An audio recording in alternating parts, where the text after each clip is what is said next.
Mesdames, Mesdemoiselles, Messieurs, bonjour. Nous sommes le dimanche 26 octobre 2014. Comme chaque dimanche, nous allons revenir sur les événements principaux de la semaine passée, analyser la façon dont ils ont affecté les marchés des devises et des matières premières. La livre sterling a connu son premier gain hebdomadaire par rapport à l'euro depuis le mois de septembre dernier, après que la croissance économique pu rencontrer les estimations des analystes. Cependant, il semblerait que ce soit une question de temps avant que la Banque d'Angleterre ne décide d'augmenter le taux d'intérêt. La livre s'est renforcée de 0,2% pour clôturer la séance de vendredi à 78,77.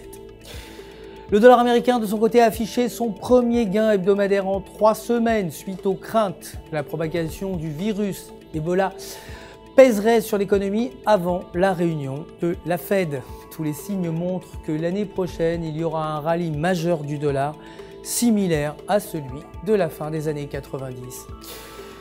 Le dollar américain a perdu 0,2%, terminant la séance de vendredi à 1,2671 face à l'euro.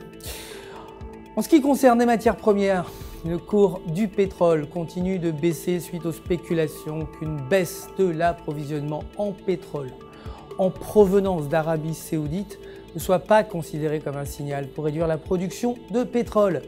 Le Brent a perdu 0,70 $, clôturant à 86,13 $ le baril. Le WTI a reculé de 1,08 $, terminant à 81,01 $.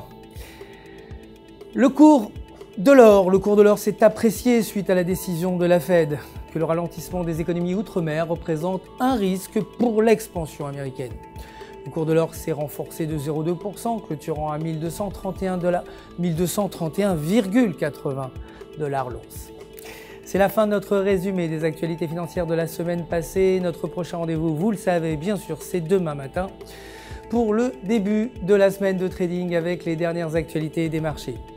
D'ici là, restez en notre compagnie, connectez sur www.ufx.com pour tous vos besoins de trading. Votre conseiller personnel répondra à toutes vos questions.